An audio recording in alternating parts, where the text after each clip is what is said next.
What's going on, everybody? It's another episode of the Crane Kicks Lex podcast. Jessica is back from vacation.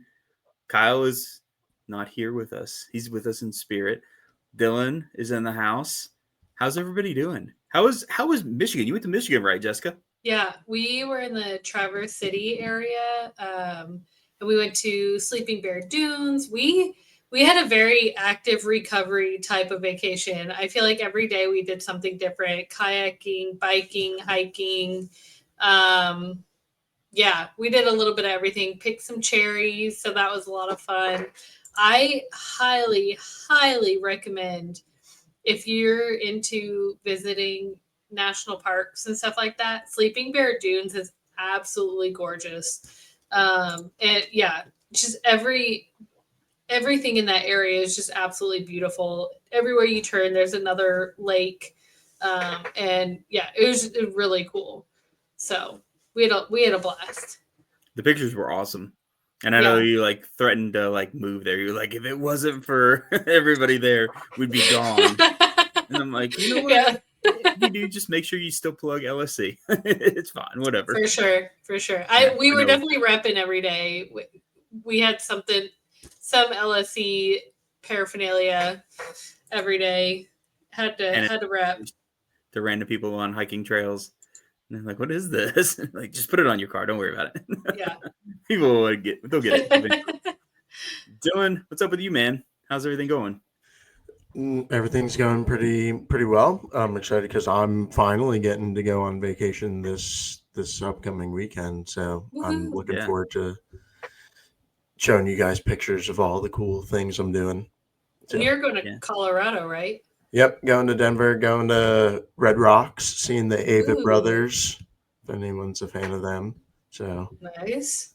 Yeah, it'll be my first time. I've been to Colorado and specifically Denver 2 times in my life now, so this will be my third. But this will be my first time going to Red Rocks, and I've always wanted to experience a concert there. So I'm super stoked. That'll be fun. That's super dope. Yeah, I like you guys' unconventional summer vacations too. Like everybody like me, it's just like, yeah, I went to Florida. And it's like, okay, yeah.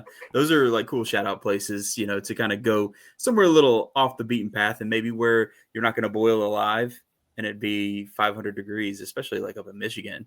That had to have been nice weather up there. Oh my gosh. It was fantastic. It was in the mid to upper 70s every day. Yeah. I think the last day it got over 80, but for the most part it was, and I mean, it was sunny. So, I mean, we definitely still you had to wear plenty of sunscreen, but we weren't getting burnt and dying from the heat. So it was, yeah, for sure. That's cool.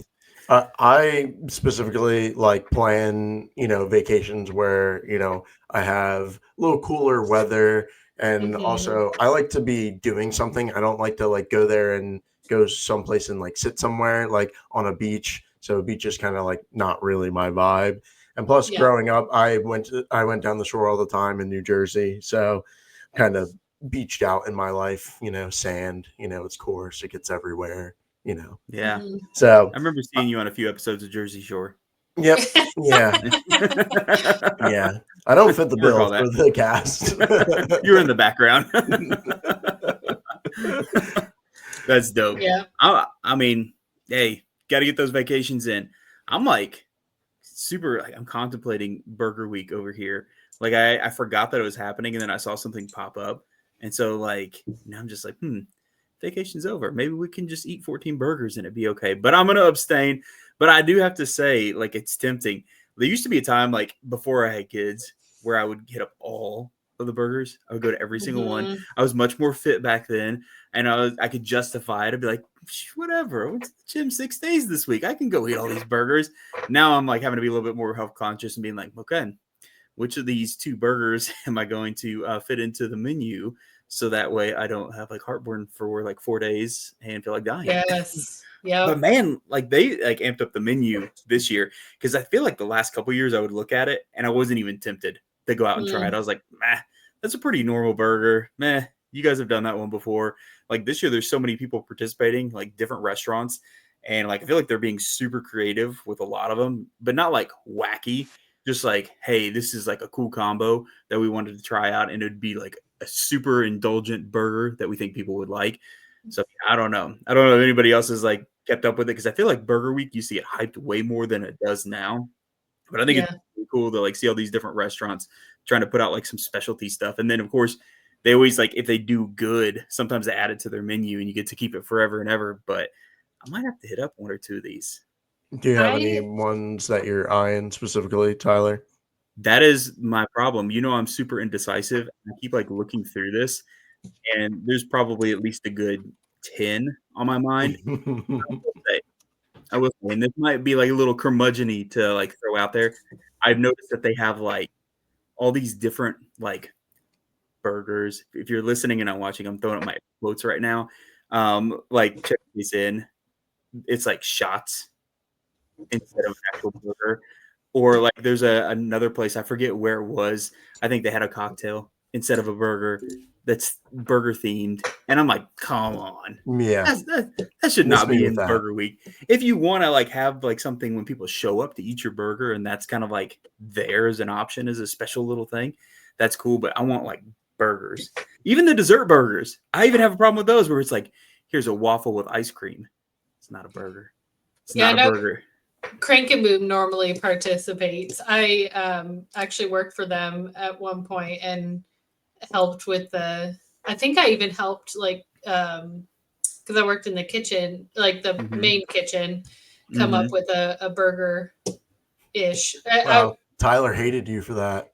Here's what I need you to do, Jessica. Pull your That's string. all I heard, Jessica. Tell them if they're going to do it, they need to have a hamburger flavored ice cream, a mustard flavored ice cream, a ketchup flavored ice cream, and a bun flavored ice cream. And then there we go. Then I'll count it. But until then, it sounds disgusting you saying it. Yeah. You know what? I'm not backtracking though. I'm holding steady. And not taking credit for creating it, like, but helped like brainstorm ideas. I didn't want it to sound like I was the one that created the flavor. Jessica was the the one behind it. That's what I heard too. We're gonna spread that. We're gonna spread this whole thing. Jessica created it. She was the mastermind. Crank Boom's gonna come after you with like a legal team. Like, wait a second here. Please don't do Jessica. I'm not claiming that no. Well, speaking of burgers, I saw at Jack Brown's. I was wondering if they were participating.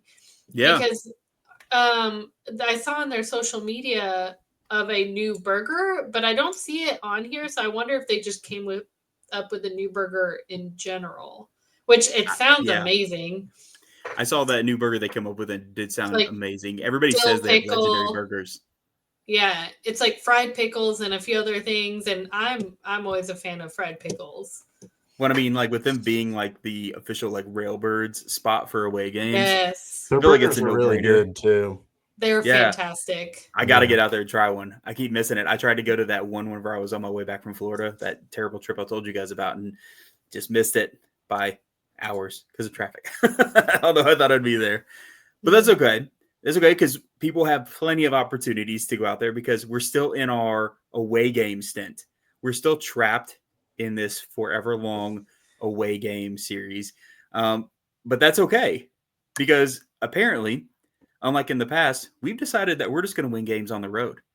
Like that we're just going to handle business everywhere we travel. And like, I'm not saying that we've broken that curse, but anybody who's been an LSC fan long enough knows road games aren't exactly our traditional specialty. It tends to be that if we're going on the road, you're hoping for like a draw. You're thinking that's a reasonable expectation. Now, though, we got a couple road wins. You know, of course, one against the League One team in Jaeger Cup, but now we've got this one against Phoenix, which I'm feeling pretty solid about. That one against Phoenix. Phoenix, they got a couple losses under the belt, but as far as like being in the West, it's a really tight race, and they're one of those teams that was ahead of us by a pretty good margin before we got this win. Mm-hmm. How are we feeling after getting another win, fourth one in a row, second road win? Are we like legit now? Are we in that firm category of like, okay, we're doing things and we're making moves? Because like the league seems to think so. They moved us up like several spots. I think we're like 12th in the power rankings. not bad in the entire league considering how everybody else is doing. What's our vibes? Kyle always texts us after we win, and he's like, "Are we good now?" Yeah. And I'm bringing him up because he's not here. He would like that. Yes. Yeah. So I'll ask the question for Kyle: Are we good now? I don't know. It's like really, it's good. It's a good feeling to have these wins in especially in a row, and to get them away too. And we got to start off this like road stretch, and going in with some momentum. So this is great. This is awesome. Pleasantly surprised, I guess. Yeah. Yeah, I'm still cautiously optimistic because our regular season record is still 4-6-5. And so, I mean, the draws and losses are still very much outweighing the wins. And yeah, I think if we continue, I think it's possible to continue this. I think we've got really good momentum, but I'm not gonna hold my breath quite yet. I'm still a little hesitant to say that we're back. Just because I don't, because I think even someone mentioned it in the Discord, is I'm not a fan of having to hold my breath with a 1-goal lead until the end of the game, because we've been burned so many times where other teams, like where we can't hold on to it, and other teams either cause us to draw or we end up losing. And so I think and we were listening, me and my family were listening to the last week's episode in the car while we were doing our adventures, and we were making predictions on points for these next couple of games. And I have my prediction is 6. So we're halfway there with the win against Phoenix. So I think we'll get I'm hoping for at least one more win for these next 2 games. Yeah. Yeah, I mean, last week I had us winning this game too. I kind of had us with 4 points from the 3-game stretch. Winning the first game, draw, and then losing the last game of that 3-game stretch. So, I would like to end up with way more than 4 points. I would like to win the next game for sure. But we played good against Phoenix. We played differently though than before. There was a lot of more like through balls on the ground that we were trying out. And we weren't really like that successful with it necessarily. Our goal kind of came from our one kind of like shining star. I feel like he's just the guy who will always get the ball and try to make something happen, and usually ends up something happening, with him. So the data like kid is dangerous. Yeah. And like previously we were kind of getting out on the on the wings and throwing crosses in, and we were getting goals that way. And then we also were really deadly off set pieces recently too. So it's kind of like weird how we're getting things done in different fashions. So I want to know where like the consistency will start to lay out, where we can put all these together and have a dominant performance of like 3-0 when I don't have to sweat out the 1-0 lead. And I also think Brooks gets another clean sheet. I think he deserves like a nomination for save of the week. There was one where he like dove to the ground and stopped out with his right hand. That was super clutch.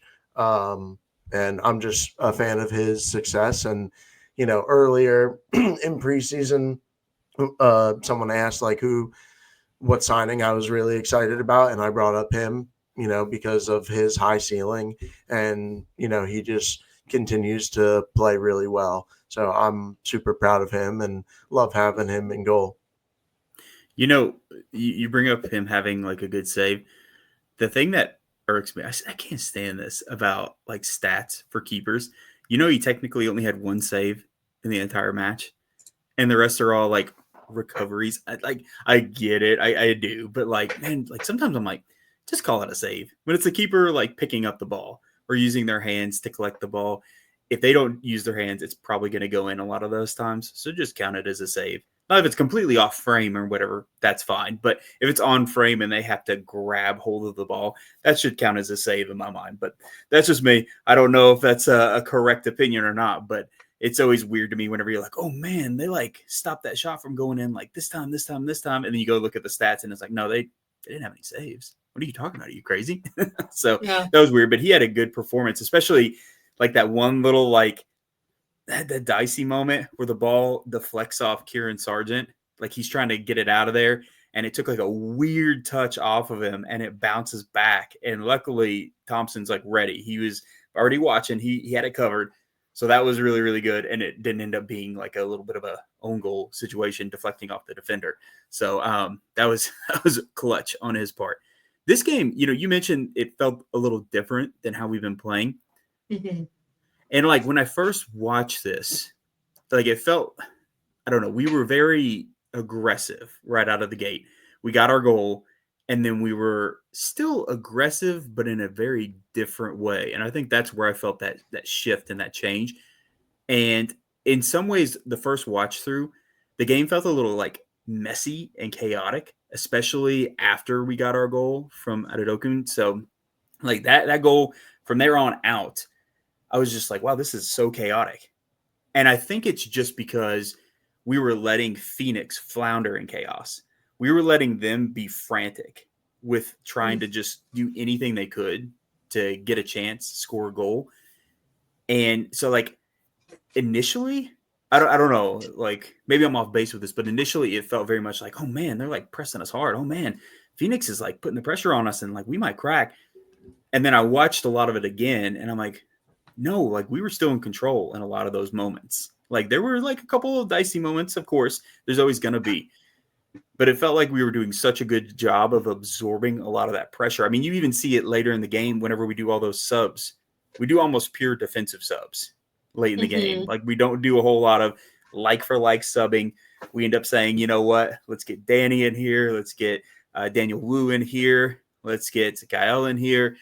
And we take off some attackers, put them in, which of course, like Danny B, he can get up in the attack if he wants to. So it's not like, we're just saying whatever, let's park the bus completely. But we did kind of park the bus a little bit. And that's not to say we didn't try and shoot our shot every once in a while and kind of go on the offensive still. But I think this was a really good game that shows that we could still maintain control even in chaotic moments, even whenever the other team is like, we're just throwing everything at the wall and seeing what sticks. We were able to hold up and it felt scary. like Dylan said, it felt scary being up 1-0 and you're just waiting for the other shoe to fall. And you're like, oh my gosh, when are they going to tie this up? Like, when are they going to just squeeze one by? And it didn't come. And I think we did such a good job of making sure that did not happen.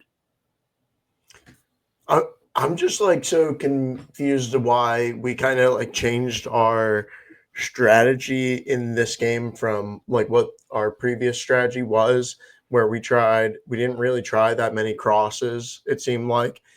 And we got our goal was just like a solo play, really. Yeah. So I just like wonder, like, what was the plan and why was it different this time? But then, to be smart and reactive to the situation and park the bus, I don't know. It's just something to ponder on. I don't know where I'm at with it, Yeah. Well, and I was going to say, as far as the strategy goes, and Tyler, you kind of touched on it as far as like Phoenix putting a lot of pressure. And I think at times it did feel a little sloppy. I feel like our possession wasn't as good as it normally was. I feel like there were a lot of turnover. There was a lot of turnover. In my opinion, just from what we've seen in the past, I feel like we've done a really good job of when there was pressure, still maintaining possession.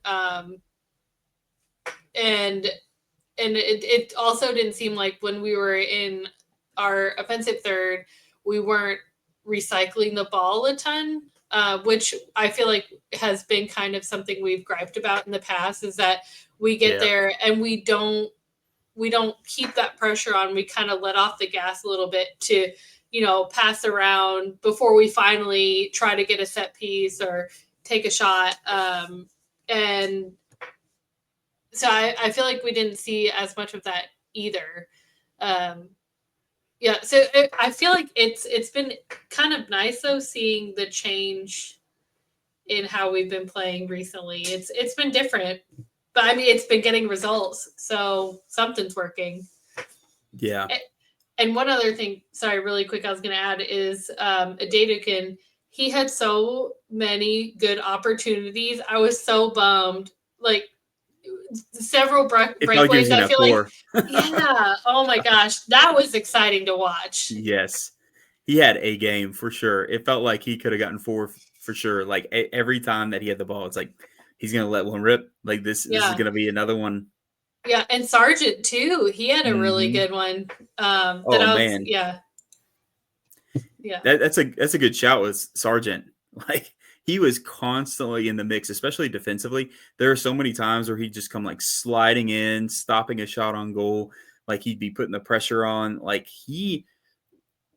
I feel like when we talked about this, maybe it was the last part or the one before, Sargent is a player that I feel like we were like talking about all the time. And now we've been talking about a little bit less, not necessarily us, but maybe the fan base, just because his role has changed a little bit. Now that Michael's in the mix, we said this before, he's a little bit more defensive now, not necessarily unleashing him to just go all the way up into the attack, which he still does that. Mm-hmm. But he's definitely, you can tell his instruction is, be more of that defensive presence. And he's done such a good job at it. And I don't know that every fan picks up on it because, we all tend to gravitate toward what's happening on the offensive side of the ball, right? We all are watching like who's crossing the ball, who's taking shots, who's getting the assist. And since he's not the one necessarily doing all of those things as often as he was before, I think maybe he's faded into the background more in some people's minds, but he has been doing so good in this new role that's been asked of him. It just another play. It's such a shame to me. It breaks my heart that our players that like him and Michael are loanees. And I'm like, I know. Please have a plan. Please have a plan. Like, we got to figure out something to make sure that those are the type of players that can stick around and we can build off of them for whatever happens after the season's over, right? Like, ideally, we would have less turnover than we've had in the past. We can hold some more consistency and then kind of make things happen. But like I don't know, with them, I'm like, oh my gosh, to keep like them and Medense, like those three, and just kind of keep building with them. All the players have been amazing, but those three, oh my gosh, like just imagine if we could get them locked down, especially our two loanees. But, I don't know. It's an interesting point too, though. Like, again, we talk about Michael having such a great game because he's constantly doing his thing. He's such a force on the attack. It's just amazing to watch everything he does every time he makes his runs.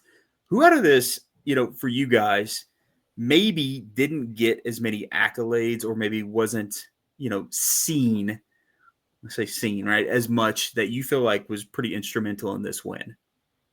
Like for me, I got to say, like Nick Firmino. I thought Nick Firmino had a really, really good game. I thought he was really, really clutch. Like, actually, I'm going to cheat a little bit. I'm going to say him and Sophie.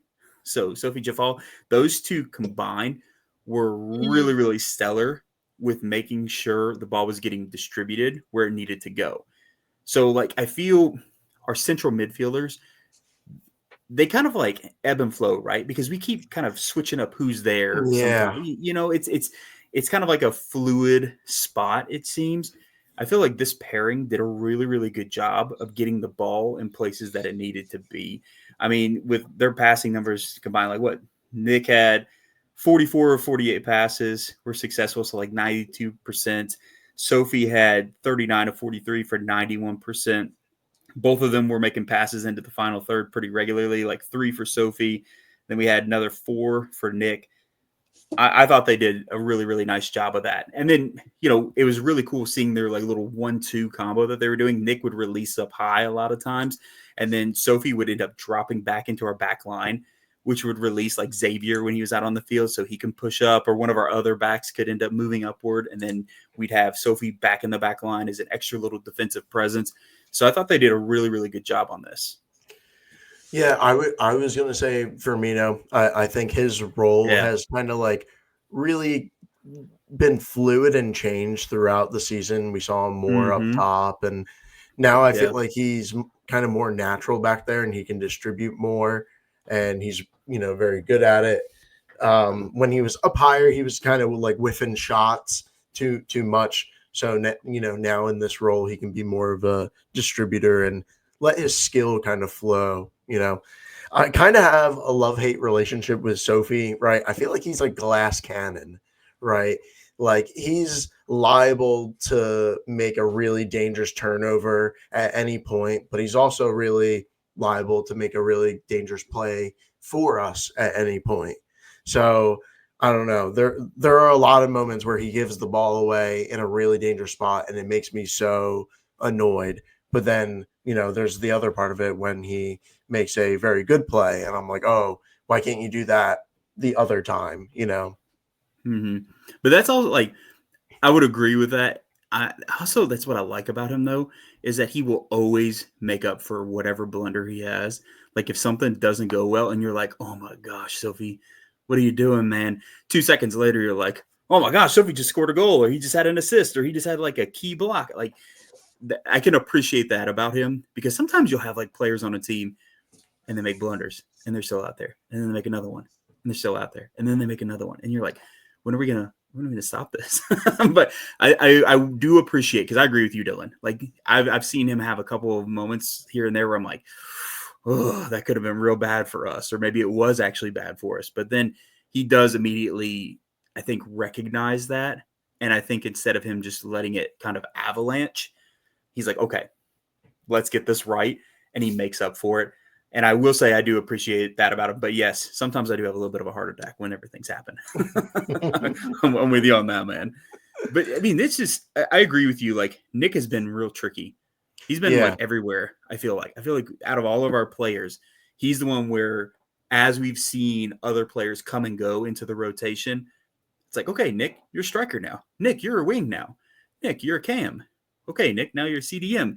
Nick, you're a goalkeeper. No, no, we might have had to go there for a minute when we only had one keeper on the 18. But it's, in all seriousness, though, he's done really good about playing whatever role's been asked of him.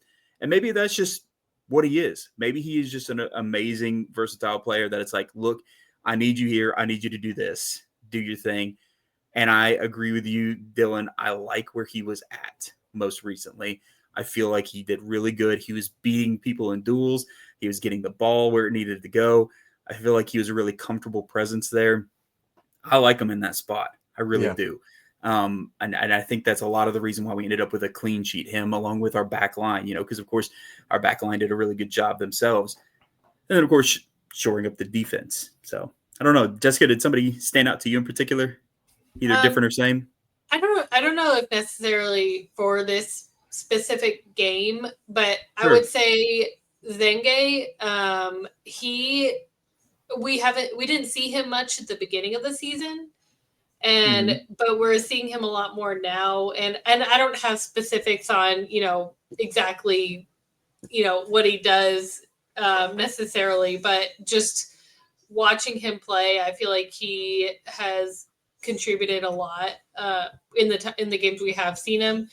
And then just in general, as far as I think we talked about defense, they're kind of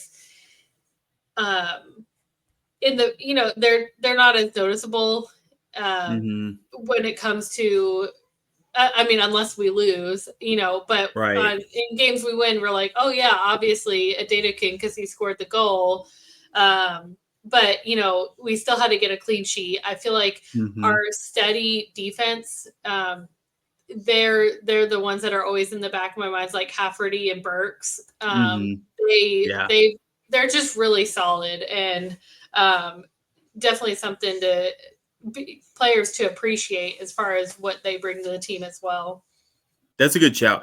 Zinga had a really quiet game against Phoenix and was subbed out at halftime, but that's not been the norm for him. I feel like you're eventually going to have one of those bell curve moments where, somebody's going to have like a little bit of a slump for a match. It happens, right? But he's been really instrumental in the attack. And I think what makes him so exciting is he just has really good synergy with other players on the team. He's really, really great about linking up with other players, no matter who they are. And I think that's what makes him so dangerous. It's not necessarily that he's going to like burn everybody being the fastest or that he's going to out dribble every person he comes across. He's great at a lot of things, but I think his most valuable asset is no matter who he's working with in the moment when he has the ball, he's going to make something work at 9 times out of 10. And I think that's what I appreciate most about his style of play is it's very unselfish. It's very like, okay, what do I know about this player? How can I make this team successful based on us linking up in this moment? And are they the best option? And if they're not, who is? And he just has a really good sense for that. And I think that makes him super valuable. And that's why we're seeing him start for us so much now. I think that that's recognized. And maybe there's other factors that are the reason why he starts. But for me, I feel like that's a huge part of it in my mind. And, that's a good shout, too, about our defensive line. Joe Hafferty and, Kendall Burks, maybe they don't see as many flowers as they should. Sometimes, again, it's so funny because when you get scored on 4 times, everybody's like, our defense, what are they doing? But then we have a clean sheet, but we also score. Everybody tends to just focus on we scored. And everybody's like, yeah, but what about the defense? They got a clean sheet. It's like, but we scored. But that's like that's a big deal, And I feel like they've been a really good presence, especially here lately when we've been stopping those goals from happening. That's not by accident. Of course, Brooks Thompson plays a big role in that. Any keeper does. But our defenders, they deserve some credit for that too, because they're that first line of defense in front of the keeper. And I think they've been doing such a good job. Wait, for the opposing team to get a shot, it has to go through 10 other people before the goalie. So it's true. And they've been playing lights out. That's for sure. This was a really good just game in general, I think, as far as just it's proving that we can go out there with a little bit of a different style and still make things happen. And I think that's really important. I think it's important to have an identity, but you don't want to be so rigid in your identity that that's what you roll out week after week. And then people have already seen it on film 14 times, and then they're just going to steamroll you. I think this was one of those times where like, hey, we can adapt and we're going to adapt. And it worked out for us. And I think that that's really, really good. Would I have loved for us to maybe get an extra little cushion goal? Of course. I think any soccer fan is going to say that, especially a Lexington Sporting Club fan where we're so used to those last minute heartbreaks. We can't help but have that programmed into our DNA at this point where we're like, please just get an extra one. Just get an extra one. That being said, 2-0 is always the most dangerous lead in soccer. Everybody says it. So maybe it's a good thing that we just kept it at 1-0 so that way we didn't invite that bad mojo down on us. And, and there we are being like, how did they come back and win 4-2? Definitely didn't want that. I don't know. It was a solid game, I think, from us. So we have another road game. Now we're up against Miami. And Miami is like a weird one, in my opinion, because I feel like Miami had like a little bit of a stint where they were doing pretty solid. Surprisingly so, especially if you like watched or followed them last season where they were just abysmal. They're so bad for the championship. Makes me think of Khalid. I know, I miss Khalid. Everything makes me think of Khalid. Miss Khalid. Dang. Where's Khalid? Everything makes me think of Khalid. Oh, yeah, dude. I mean, it's Khalid's no longer. I wish Khalid was still there, and then they were playing at the stable so we could see him. But he's got other things going on. So looking at Miami, they've got a loss against the Rowdies, followed by a win against Charleston, which was a big win. Winning against Charleston's no joke. Then they had a loss against Detroit, a loss against Greenville, which Jaeger Cup, and then a draw against Tulsa. We have 4 wins in a row. Our last loss was against Monterey Bay, which was 2-1. So we're on a little bit of a streak. They are struggling. So I don't know what's the vibes. They are 8th in their standings, right? So they've got 14 games they played, 5 wins, 2 draws, a loss on 17 points. We've played 15 with 4 wins, 5 draws, 6 losses on 17 points. We're pretty even on goals for and against. 15-20 for Miami, 16-22 for us. What are we going with? I know we made like our overall predictions in the last episode. And Jessica, you gave us your 6-pointer. I said 7. I think this is a win. I'm going to say win. Yeah. You going win, Jessica? Is this your other win? Is this your I one to think get this us to was 6? Mm-hmm. Dylon? I mean, my previous predictions, I have us with 4 points out of the stretch, but that was You can at change that that. moment. I can change it, but I'll say we win. Yes, that's right. In your face, Pass Dylan. We're going to win. We're just going to show that guy. We're going to tell him what's up so that way future Dylan can be like, I told you so, Pass Dylan. I'll love to be proven wrong. Well, not this time. Because now Well, you're saying we're going to win. Yeah. Now you're creating a time paradox. Just stop, Dylan. Stop it. Yeah. Time paradoxes. Don't we watch movies, man? Jeez, Avengers, one of them, whichever one it was. Stop messing with the time stream, or the butterfly effect, whatever. I don't know. Choose whatever movie. Doctor Who. Yes. Oh Yeah, my we just God. keep going. That was the Timey last one wimey. in my mind. Jessica's got us covered with that. I think this could be a win, though. I really do. I know that we're having to go across country again for the 14 millionth time, but I feel pretty good. I feel even better considering in the Richmond game and in the game against Phoenix, we did some pretty heavy rotation. I think that was another nice feature of the Phoenix game is that we got some more players involved, and I think that that's really good for a couple of purposes, right? Number one, you're making sure lots of people are getting minutes. So that way they're ready to go when you need them, especially in these long stretch like we talked about in the past. Like we said, we probably need some more fresh legs. And then on top of that, you're resting your players. You're saying, hey, you put in a hard shift. Let's maybe take you out at like 45 minutes in. Let's maybe take you out at 60 minutes in. That way your legs are fresh and ready to go for this next round, and we can use you there. The way they subbed in Phoenix definitely seemed like there was intention. Yes. With that. Absolutely. Yeah. It was smart subbing. It was thinking about getting players a little bit of like rest. Maybe that wasn't on their mind, but in my mind, that's how I view it. Yeah. At the same time, shoring up the game, right? Parking that bus and saying, here's a bunch of defenders we're throwing in the mix. They're not going to get past us and steal this point from us. So I think that was really good. And I think because of that, we're going to see players as rejuvenated as they can be going into this match. At least that's my hope. I hope that they come back and they're ready to go and we see some good stuff happen.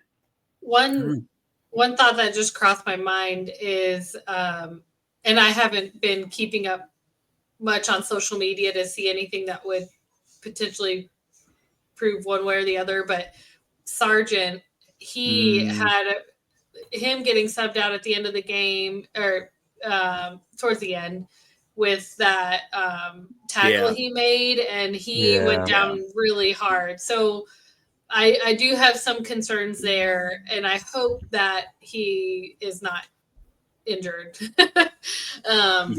And that he's recovered from that, because he looked like he was really hurting. So the one good thing, Jessica, is he's not 36 like me. He still has those youthful genes. He's in shape. He's young. And then, they'll give him like the super secret serum that Lexington Sporting Club like brews up, and then he'll be fine. It'll be all good. But you're right. I do wonder, when players take a little bit of a knock here and there like that, you kind of grit your teeth a little bit. You're like, oh, please be ready to come back. I do feel comfortable, though. I do feel comfortable if he has to take one off and recover. I think that we have the personnel that can hopefully batten down the hatches and make us still successful. Thinking about putting somebody out wide, put Danny out there again, I think would be fine. But I just hope he's good too. And not only because we want to win, because obviously we want everybody in good health. That's important. Right. We'll definitely see when game time comes, because we don't put out injury reports. So it's all a top secret mystery. And then, somebody's not on the team sheet and you're like, wait, what happened? And they're like, oh, didn't you know they moved to Siberia? And I'm like, no, I didn't know they moved to Siberia. But, Hunting tigers. Yeah. Big Huskies fans, huh? I don't know. We'll catch what happens, but I still feel good about this Miami match. For sure. Okay.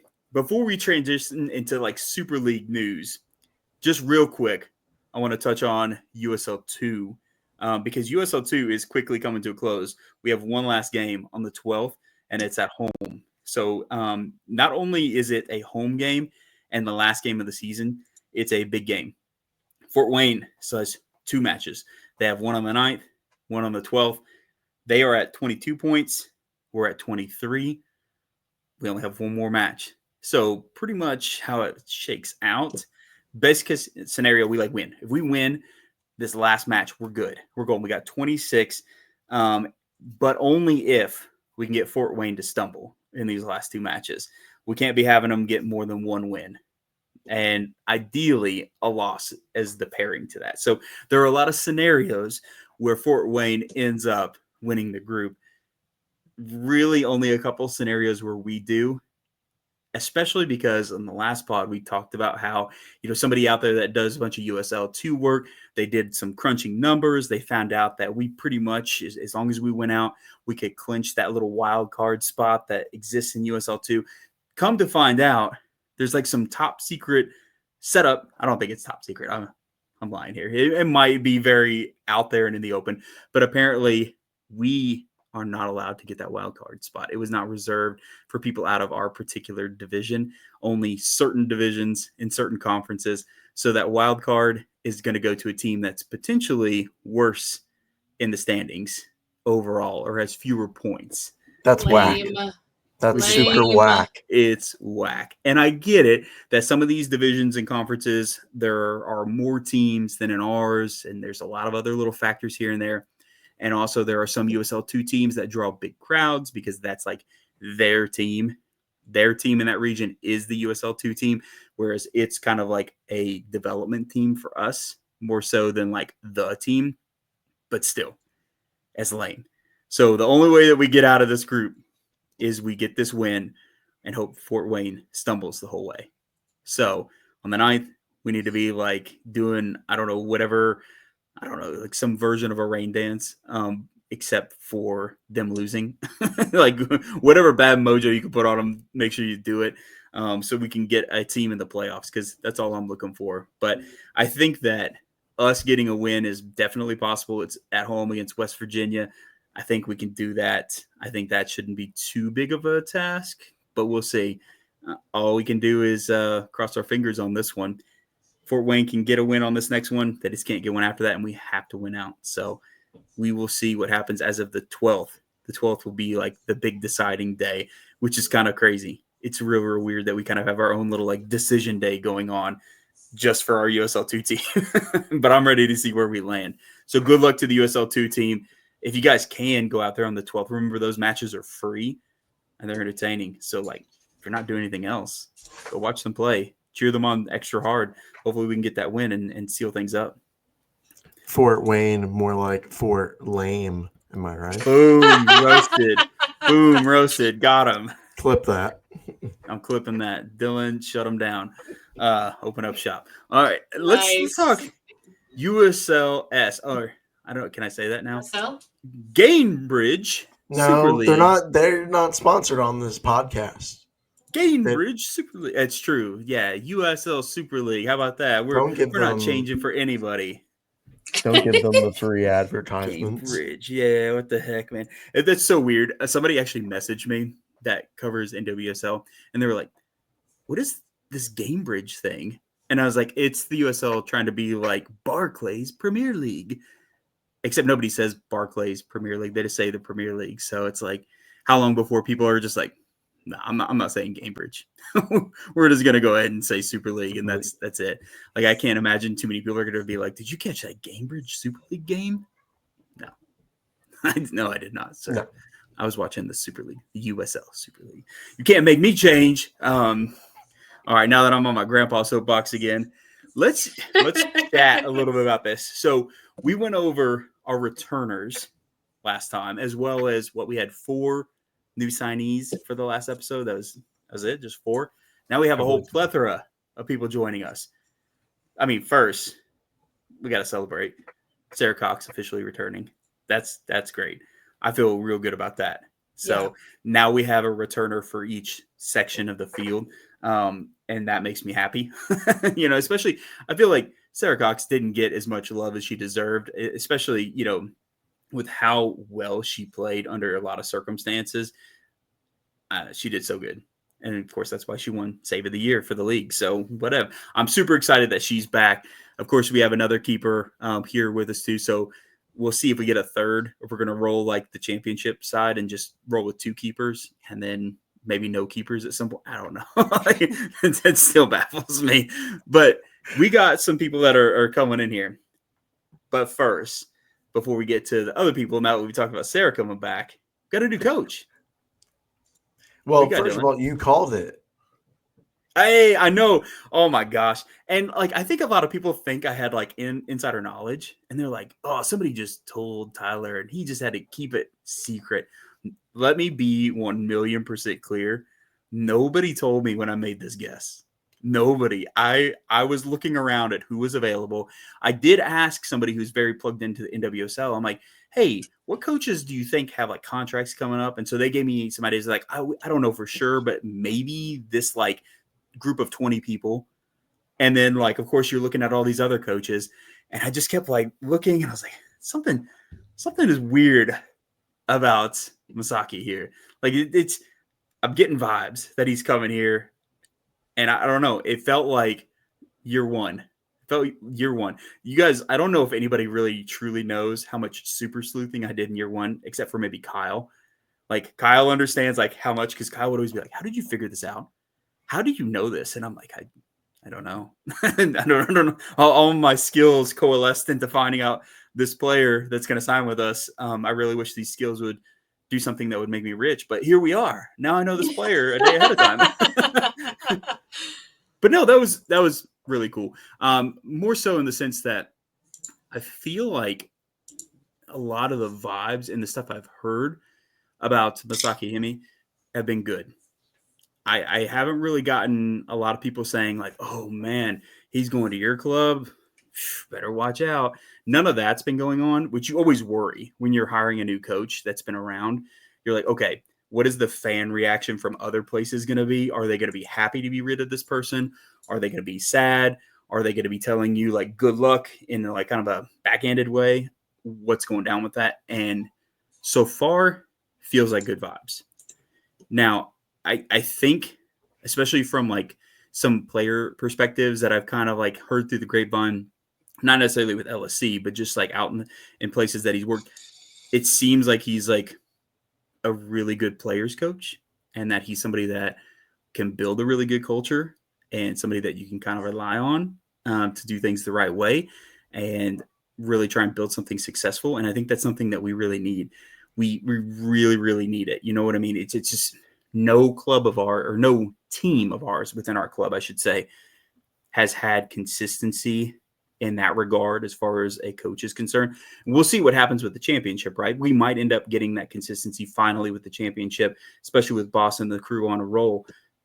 We had zero consistency with the Super League. We went through 3 coaches. We had 3 coaches in year 1, which is coincidentally what happened to the men's side in year 1. We ended up having 1 million coaches. I really, really hope that this is the hire. I hope that this is the person that could come in and establish something. And, I got to remind us, because I even fell into this pitfall with our other coaching signings. All right, results now. It might take time. I just care about, is the culture good? Is this a coach that's going to make this a place that players want to be and want to play hard? Because then I feel like those results are going to come along. And I feel like it's good vibes. I know the news is going to be putting out stuff from the press conference, from the media day that the club held. We weren't able to make it to it, but I know that a lot of news outlets were there, and they're planning on putting stuff out there for people to see and kind of get acquainted with him. And they were asking him lots of questions. and it seems like he really had good intentioned answers. I don't know. I know you guys haven't had a chance to really dig as much into him as I have, but what are your just general thoughts now that we know this is our coach? Jess, you want to go? Sure. Yeah, I'm excited. I read through the press release and as far as what was sent to us, and I do really like that his focus, that it seems like his focus is on building a good culture, because if you don't have players that are working well together, or it just isn't really vibing in the background, then you're going to see that on the field. And just like you said, is especially with having as much returners as we are getting, having that consistency, having the good culture that they can build off of, and then everyone else that we're bringing in, especially with the other players that we've signed so far, I feel like we definitely have the makings of a really solid team this year. And I think having the culture and the support through that, and having someone that's going to really encourage the players, I think they'll be able to thrive. Yeah, there was something really good. You mentioned the little press conference thing. Dylan, I'll let you get your ideas here in a second, dude. But him and building culture, I like that he said, I want this place to become a fortress of professional soccer in the United States and globally. Like that's the mindset that you want. You like, what a word too. Fortress of professional soccer. Like it sounds very official and ominous, but in a good way. I feel like having somebody with that mixed in with the other good intentioned comments that he made about wanting a strong culture and recognizing the importance of the fans and the players wanting to be here. I think all of that combined is a really great foot to put forward when you're taking over in a young club and saying that our intention is to make this a desirable place, a notable place, because that's what we want. We want a good reputation. We want a reputation where it's like they're doing it right. Like that is a club that people want to go play for, go work for, go support. And so the more people that we have in influential positions that have that mindset, the better. And he's just one more, and that makes it all the better. Dylan? Yeah, I thought his quotes from the press conference were pretty good. I feel like a lot of them were good coach speak, like good, well-trained speak, where like he definitely steered the narrative into building a team, which is okay. Like I'm not knocking that in this moment, right?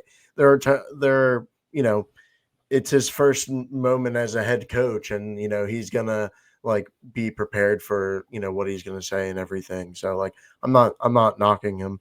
Like I just kind of have a good gut feeling in in my body about this hire. Like I kind of think he seems like a good guy, like a genuine person. Mm-hmm. You could get it from not necessarily like the quotes, but when you watch back the video and like his tone, he seems so genuine. And I know you don't always get that with coaches, right? And it seems like he really does care about building the team, right? I truly just have a good gut feeling about him. Like I think he will be a good coach. It may, like Tyler said, it may take time. Let him. I mean, the season starts in a snap, right? So like, let him get his ideas in, let him marinate, right? And then let's see what happens, and let's see him build that chemistry that we're always kind of like begging for, Mm-hmm. Well, and reliable is the word that comes to mind. He seems reliable. Obviously, I don't know much about him, but yeah, as far as hearing him speak and with what with the interview and the press release, like the word reliable kind of comes to mind, which is reliable, consistent, which is something a lot of these women like from the last season is something that I really hope that the women get this season. Yeah, I agree. And I think something on everybody's mind is like, what is the role of the returning players? And in the press conference release that we got, he said that he studied what they had to offer and he's excited to see what role they play. So, I hope that he is looking holistically through all of this and saying, okay, like, how does this all fit together? Because another thing, we as a club, and this isn't on like Masaki by any means, but as a club, we tend to just go out and buy the best names and then put them together and say, play beautiful football. And sometimes that doesn't work, right? Sometimes you're like, oh, that was not really the right mixture and they didn't really vibe in the right ways. And, we're going to go through some of these signings. Some of these signings feel very much like, oh man, we made a splash. We really went out there and we're trying to build like a team.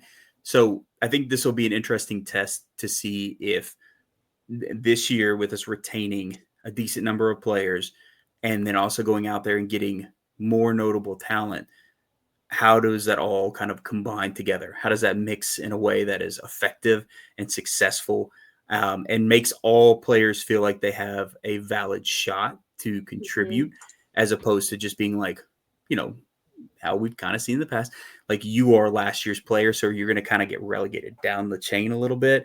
And here's all the new ones. They're going to be promoted up the chain. I'd like to see his approach to that, how they all end up like intermingling, I guess. And we get the best version of whatever team we can be based on the personnel that we keep. So it's interesting. And, I think it's a good hire. Yeah. And shameless plug as far as our signings and potential is that it includes Maddie and Courtney. I feel like until we know for sure, I'm just gonna be, I will hold, yeah. Ugh, I don't know. We need them. We do. I agree. Yeah, Tyler, you're like alluding to this, and this is something I just genuinely feel all the time when we're going through coaches is we beg for that consistency, and if we're gonna return or like have players return, like then let them be part of that, like let them be part of the next year. Like I would be like so angry if Shay is not a starter. You know what I mean? Like it's a no-brainer. And if she's like not on the field, then that should be a real head scratcher to everyone. You know what I mean? Like then why are we bringing in these returners? Like what's the point? We don't have any intention. Yeah. And you alluded to this as well. We go out and we're making all these big splashy, signings. We're making, these big transfers for these big name players. And, we've done that before, looking at the men's side into going into year 2. And it kind of feels similar to that. I don't want that feeling at all. And it's starting to feel that way. I don't want that feeling. I want the good vibes and the returning players to be a mainstay and add in these new, signings. I mean, like obviously Addie McCain's an exception. That's someone who immediately starts. But then you got to wonder like where does everyone else fit in? It's just really crazy. And yes, like an ideal pairing would be Maddie Parsons with Addie McCain. Like that would just be go crazy. Pretty nuts, right? I mean, That they're would go two crazy. insane contributors. And, we always talk about Maddie in the striker position, but she's also really good at passing and her 1-2 play is very, very adept. Right. So like her and Addie can play off each other very well. Like it's just a no brainer to me. Yeah, I'm very curious about this. And like I said, my only expectation is that we distill down the best setups we possibly can to make this successful and whatever that might look like. But to make that happen, obviously, like you just said, the year ones have to be considered in a fair space. Okay, here's 1 for 1. What do you both contribute versus like year one wasn't so great on the table. So we're going to just go ahead and say you're starting out down here, and the people that we just brought in are going to start way up here. I need it to be like we're all here, and now everybody's earning that starting spot.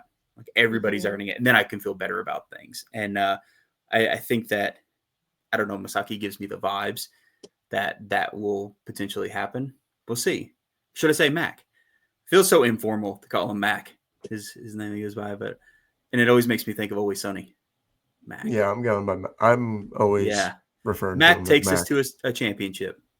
That'll be the episode title. Mac's big break. Yeah, that's right.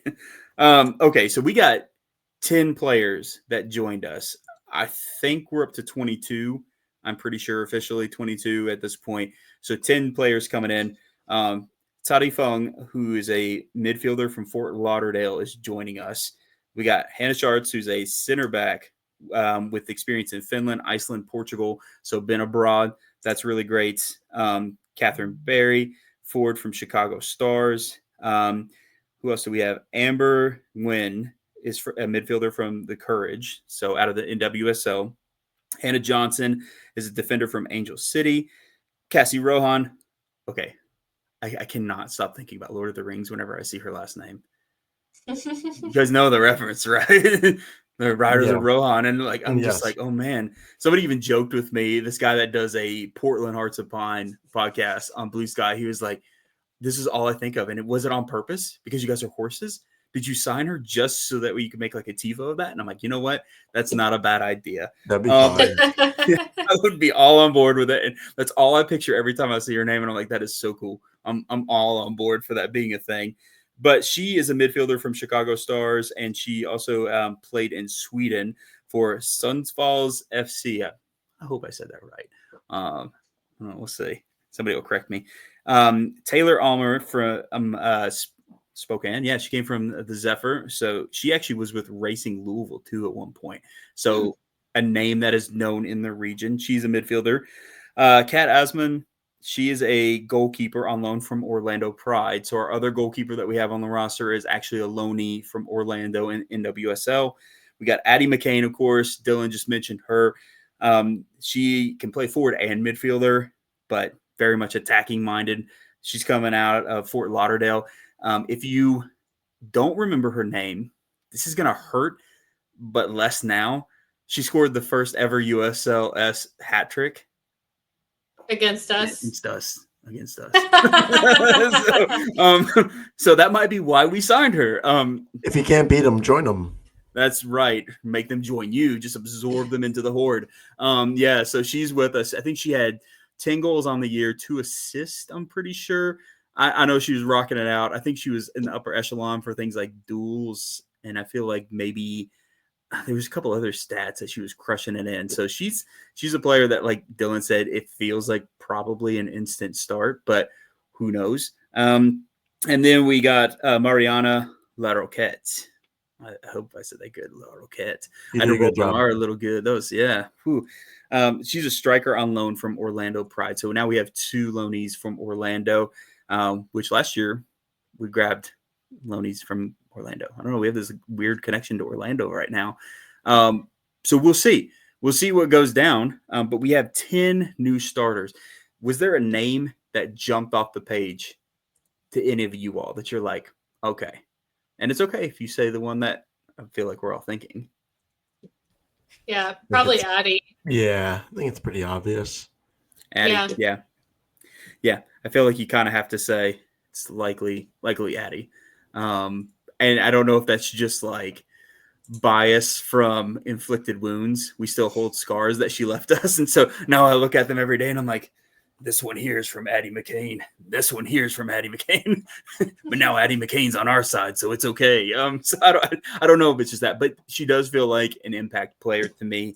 I really, looking into these players, where they played and what they've done, some players coming out of NWSL, maybe they weren't necessarily starters, but they did get playing time. They are of that caliber. That is a very talented league to be in. NWSL is kind of becoming like the league in the world that everybody looks to, and they're like, oh, dang, like that's a legit place to play. And so I feel having talent from all these NWSL clubs. It's feeling good. I feel really, really good about who we're getting, where we're getting them from, the nice mix of, positions as well as experience.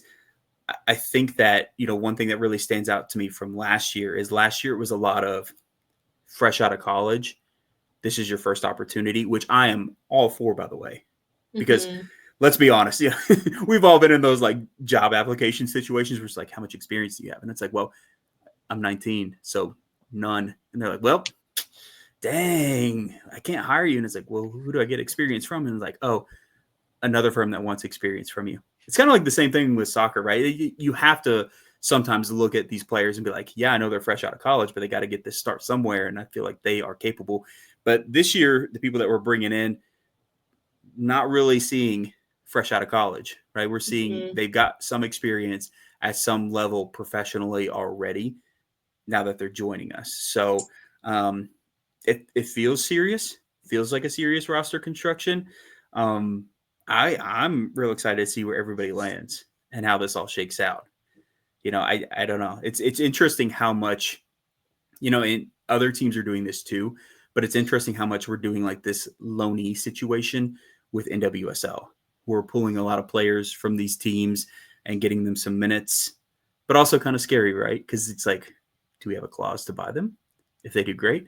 Are they somebody that can stay around, or is it like we have to eventually be like, goodbye, you scored 40 goals for us and now your team wants you back? But it's still really good to look at this and feel like, okay, I think we can do this. And now we have like a bunch of players from Spokane. I don't think you can really be mad about poaching players from Spokane.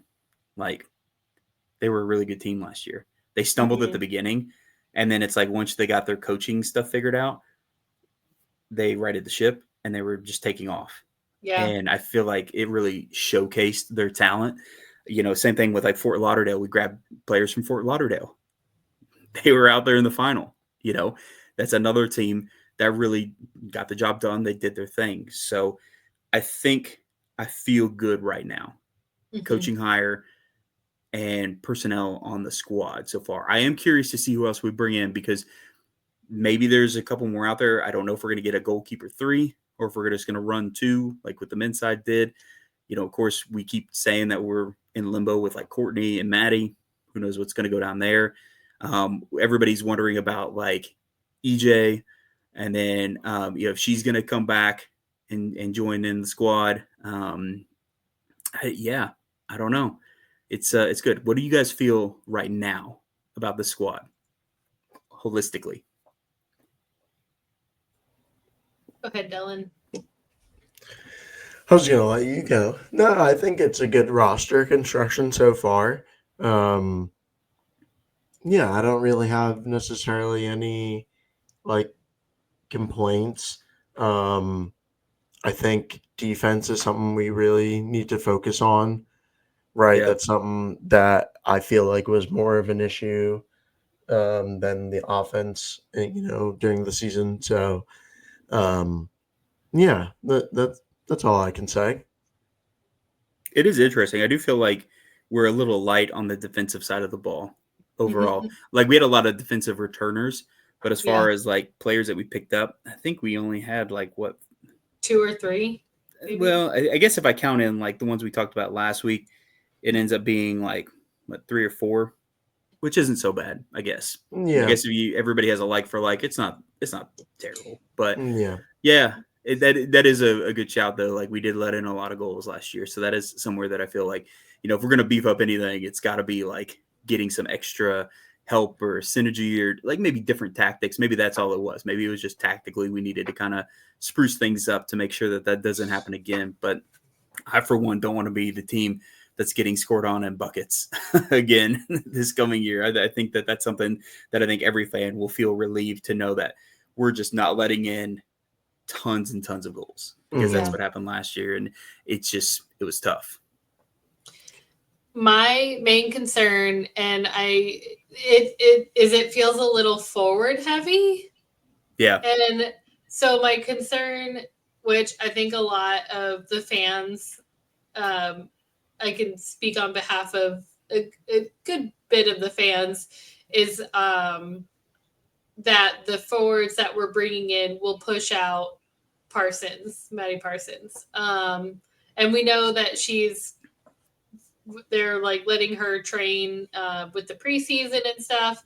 And I think we're just biased because we know she's an awesome person. We know she's an awesome player. And we want the best for her. I think it's because we're so emotionally attached. I think that's my only like something in the back of my mind as we're building this roster. I think is kind of trying to figure out where she'll land in all of it, and hoping that it's here. Yeah. And that she'll fit in with the rest. I think that's like a weird point of contention for like whenever you see a roster being constructed, and granted, we're not starting from the ground up. We're kind of doing like a 50-50 essentially, but it is still like strange because I remember last year, like looking through all the different players and be like, that person could potentially start. That person could potentially start. Mm-hmm. And of course, we had things like injuries impacting maybe what would have been, right? We don't know what would have happened if a couple of players hadn't had injuries occur to them early on in the season or in preseason.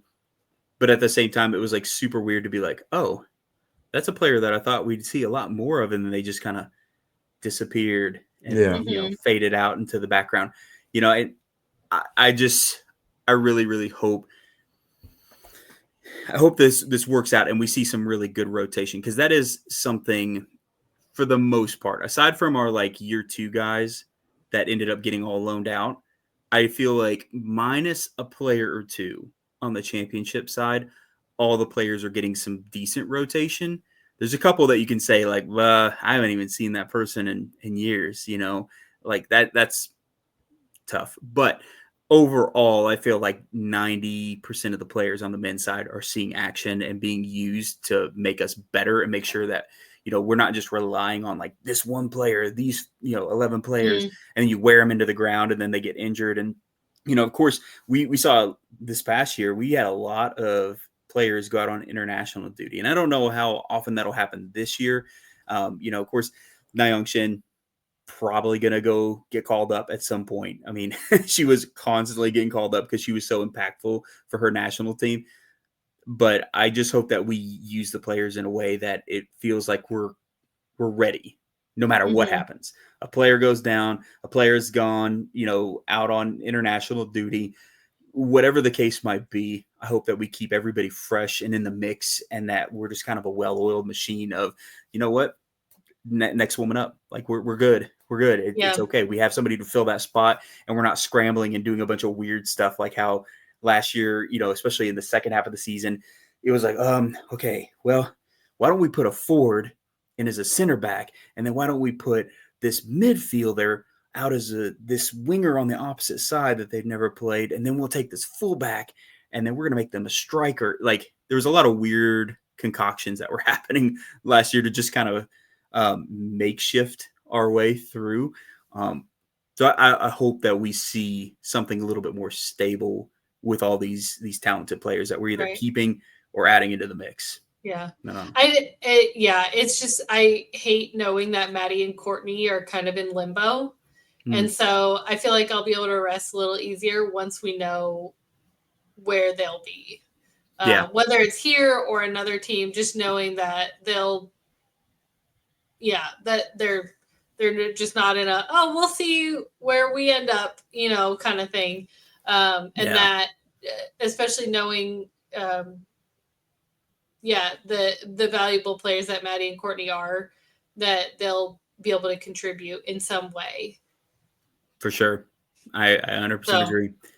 Time will definitely tell, and the clock is ticking. I noticed that Coach Matt kept talking about, in 47 days with Fort Lauderdale, we'll be ready. But then, like, in the back of my mind, I'm like, in 5 days we play Racing. That'll be interesting to say the least, where it's like everybody's just together and he's like, met the players today, and then tomorrow we're going to train. And I'm like, tomorrow we're training. Okay. And then we're going to go play Racing in 4 days after the first training. Okay, let's get this. I like the ambition there. So but I mean, who knows? I do want to temper people's expectations though. I don't want Yeah. anybody to start getting in their feelings about whatever happens on Sunday versus racing. It is Sunday, right? 13th Sunday. My brain right? I thought you said it was the. I thought it was the 12th. I don't remember. It's Sunday at 6.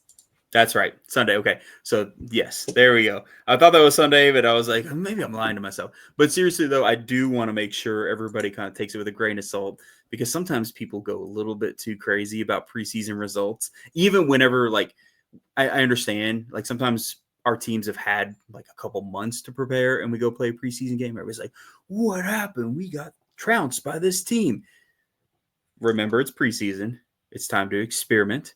It's time to figure out how everybody fits in this. There's going to be kind of like some rotation and, saying, okay, well, why don't you go out there for this many minutes and this person goes out there for this many minutes. Let's see what you got when we put you out there with this person and this person. So I just need everybody to remember we're only 5 days away. They've not been together training and we're trying to figure it all out. So I hope that whoever tunes in, goes and watches, keeps track of the score online, whatever it might be, doesn't lose their mind too much, no matter what happens, right? Whether that be a loss or a win, right? Because, sometimes people are like, oh, yeah, we just like thumped them 14-0. And it's like, well, they're in the same boat. They're still kind of like, they're not necessarily having everything as it would be in a normal league game situation. And that's the same for us. So whether we win or lose, just take some deep breaths and just enjoy it. One thing also about preseason matches too is they do weird timings. Yes. So like it's not like a 1-for-1 match too. And they try to like maximize the amount of time like people can get on the field and stuff. So there's like a lot of rotation and like it's not expected to be like a knockdown fight of a match, Yeah. It's supposed to be for the players and the coaches to figure out things. Yeah. Yeah. Nobody's going out there just laying it all on the line and being like, this is for the championship or anything. And you're right. That is something I keep meaning to ask about is if this is a weird format one or if it's a normal format where they're like selling tickets like they are. Because a lot of like the weird format ones, they usually don't sell tickets to those. Those tend to be like, oh, yeah, it's like a 45 and then a 30 and then a 20. And you're like, what are you talking about? That doesn't even make sense. So I am curious if this one, I'm assuming will probably just be a standard 90 because of them selling tickets to it. But it's possible. It's possible it could be like weird timings like they kind of tend to do. I don't know. But don't lose your mind. That's all I'm saying. Nobody get crazy no matter what happens with this. Just everything with a grain of salt and just appreciate if everybody gets out of the game healthy. And if we're one step closer to knowing who it is that we're going to play whenever the league actually picks up against Fort Lauderdale in 47 days. It's so quick. It feels like it's far away, but it's not. It's just like Like right the there. season just ended. Yes. Well, I was even like talking to Dylan before we recorded, like the men's team, we only have like 7 home matches left. Yeah. And I'm like, that's a lie. That can't be right. There's no way. No. Unless I miscounted. I like because I was looking through something and I was like, no, is this 7? Which means 7's okay. It's a good number, but I can't believe that we're already at that level with it. And then the women's team kicking off, so everything's going to be going fast and the furious before too terribly long. And before we know it, we'll have soccer all the time, all day, every day. Yeah, it kind of is always like rotating. Yeah. The only time we don't have it is like right at Christmas and New Year's, Yes, it's true. I know, like it's always like one of those problems that's good to have. I'll see all these other content creators for other teams and they only have one team in their club. And they're like, look at all this amazing, super in-depth coverage we can do. And I'm like, okay, so this team is playing at this time. And then we have this team in our club playing at this time. And then this team signed this person. But then this team did this. And I'm like, well, what's happening? It's a good problem to have. But sometimes I'm just like, so much LSC. My brain's exploding. But it's good. It's good. We love it. We're glad. Mm-hmm. Too much of a good thing is a good thing. That's how I'm choosing to view this. And I appreciate that we have all this soccer here. So, okay. Final thoughts before we sign off for the episode. Win all the games. Win all Not the even. games. Not, there we go. Thank you. It's like that is like the final thought, isn't it? Like win all the games. It's right there. No, for real though. I hope we do. I hope that we just sweep these last couple matches that we're going into on the road. Come back ready to go. It's going to be really important coming back and then facing Lou City. we got to come ready to go and inform, if only for just bragging rights and the vibes. That's all we really care about at that point. We haven't mentioned there's supposed to be a new kit too. Oh my gosh. Oh yes. We haven't talked you're about right. it. That's true. We didn't get a chance to talk about that, did we? No. Oh man. Okay. Sorry, everybody. If you were ready and you were like, "Oh, thank goodness, it's time for the episode to end." No. Psych. All right. Yes, we didn't get a chance to talk about it. Good call, Dylan. Okay. Top theories. I think we all share the top theory. Ready? 1, 2, 3. You kick it. You guys are supposed to say it. I was gonna say blue. Oh, So I don't know. Yeah. I think we all kind of like suspect. My like whack job theory where I was like, oh man, the eye in the like the announcement, it looks like an A, the shadow of an A, which is KAT, cats. Oh no, it's UK. I don't know. That's my weird like whack job. This is my theory type of setup. I don't know. And then one of you, or maybe both of you. No, Dylan did it first. Notice it first. Dylan, what'd you find? What did you notice? Look, I was kind of like putting it together with the memorial, the top of Memorial, a hall. On UK's like campus with the spire. Yeah, and it kind of fits. So yeah, that's fair. Somebody was saying like, which my brain at first immediately went to like the spires at Churchill Downs, and somebody else had said that, and then immediately I was like, wait, that can't be. If we do like a Churchill Downs kit, it's over for us. We can't do a Tennessee Orange kit and then a Churchill Downs kit when we're getting ready to play Lou City. That's a no-no. And I was like sitting there and I was like, wait, are there spires at Keeneland? And I started like looking it up and I'm like, am I just misremembering? Are there spires there somewhere? And it's like, no. So probably not that. I even jokingly was like, we're getting ready to do like the castle kit. It's going to be the Kentucky Castle from the spires. That would be kind of fun, actually. I'm not going to lie. That would be pretty neat if we did that. Can I be real though? If it is UK blue, I'm not a fan. If it is not green, I will be pissed. There's a lot of things that made me think it's not going to be green. I don't think it's going to be green. Hey, good news is we will likely get a kit reveal in the coming like month and a half for the women. There's our shot at green. An amazing Hummel green kit for the women. Look at it that way. Okay. So, I will hold out hope for that. But the women's team will save us. The women's team will save us if this is not a green kit, which I suspect it's not. Why can't we get a green kit? Why? I don't know. That's all everyone is saying is yes. Bring back the green kit. And they're like, yeah. Nobody wants any other color right now. Yeah. Literally nobody wants any other color. Yeah. It's like, so when it is this color that it's going to be, it's not going to be green. Yeah. I think like the mindset is like the Super League team for this past season, they had a green kit that they put out, which fair. But I still would like the men to have a green kit too.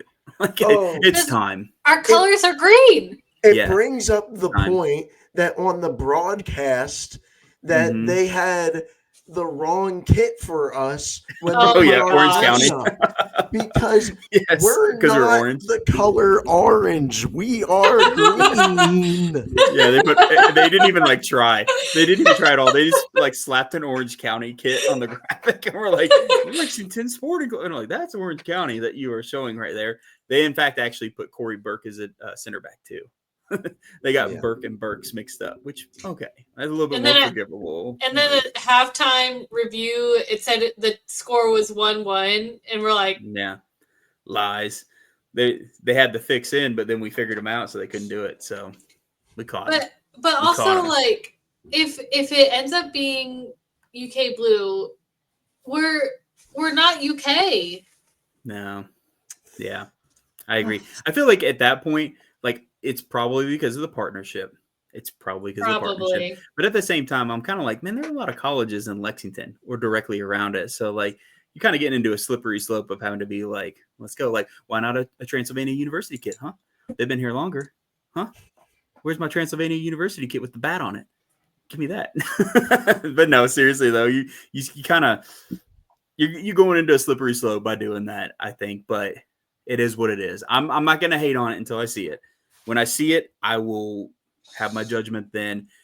I just there's a part of me that says we've been calling for creativity. And so if this is creative and it is just a good kit and I can take my brain out of like it's a University of Kentucky kit, but it's just a really cool kit itself, maybe I'll feel better about that. Yeah, I don't hate the club trying things. I will say that. I mentioned this previously when we got the bourbon kits, like just for like where we are as a club and the like branding consistency. I think it's just so important to like stick to the basics and then like only have one alternate that is like different and like have that as an alternate for random matches and not, part of the norm. I think just overall, like it's just weird to see people in the stands with an orange kit. It really is. It's so Well, weird when people have an orange kit. Well, especially in year one for us being in the championship when we're gaining so much traction with the fan base. Like our fan base is growing exponentially, but they don't have a green kit unless they want to buy the previous Super League kit, which fair. They could and they should. But, with us being on a bigger stage now, I think that would have probably been the way to go. Like you said, get some green up in that stadium and let's make that shine, but I digress. We'll see what happens. We got to wait a couple more weeks. I mean, we still have like a couple more pods before that even comes out. So we can continue speculating. But I think our consensus is we think it's going to be UK, which probably means it's going to be blue, but we don't know. We have no insider info on that. It's just my crazy theory about the KAT. Cats. Sorry, it's like a weird trigger. Can't help but say it extra times after you've said it once. I don't know. We'll check it out. All right. Finish it off. We're good. We got that out. Good shout, Dylan, saving us to talk about our conspiracy theories and woes about not having a green kit. Everybody out there that's listening, if you're new or you've been around and you've not subscribed or liked this or shared it or done all those good things on any of your podcast streaming services or on YouTube or whatever you're using to consume our content, please make sure you do anything you can to help us kind of expand our reach so we can reach more LSC fans. It's always fun. Like we really, really like seeing more people join the community because it's not just for us. When people join this, they end up connecting with other people. And that's what we really want. We just want people to be able to connect and then feel like this is somewhere where everybody has friends. And that makes it so much more enjoyable at the stables when everybody's there and everybody's like, oh, yeah, I remember you. And I remember you. And I remember you. And it makes it a better time. So share, like, subscribe. I don't know. Write it on a bathroom wall. Away watch party for the Miami game? I haven't seen an official post about it, but I assume they're going to be doing one because they have been doing them pretty consistently. Yeah. So Jack Brown's is the spot if you're looking for a late night. I think actually this one's not a late game. This is normal. Normal kickoff time. Yes. So this is a prime game to go if they end up having that watch party. So go to Jack Brown's, get one of these awesome burgers that Dylan's talking about, and cheer on the team with other LSC people so we can have that spot, be our place. So get out there, do your thing. That's it, right? Dylan? You're talking about liking and subscribing and also join our Discord too. Oh yeah, that's a fun time. If you want. Yeah, we're a growing army. If all of our members were in the stands, that'd be intimidating. You know what I mean? So just we're in a fun way. Yeah, in a fun way, in a non-threatening way, in an inviting way. Dylan. Yes. Yes. Dylan's making it sound like we're like Calling streaking out here. He's arms. like, what are you doing over here in the supporter section? We're not like that, I promise. No. Dylan is, but it's okay. We'll protect you from him. All right, yeah, that's a good shout, man. Discord as well. Okay, everybody, make sure you support, even if you can't make it out to Jack Brown's, and get together with people and eat some good food and hang out and watch the game. Support wherever you can. Make sure you tune in because we're trying to get all these wins, trying to keep growing. Watch out for Super League news. Hopefully some people make it out to that Racing Louisville match on Sunday. First look at the new squad. I hope that it ends up being a fun time. I hope everybody gets a chance to kind of showcase their skills for the fans, and we all walk away feeling like we know a little bit more about our new team. I think that's what's most important right now before we head into the season. So everybody be there or be square because you're not around. All right, on that note, you know what it is. Come on, you greens.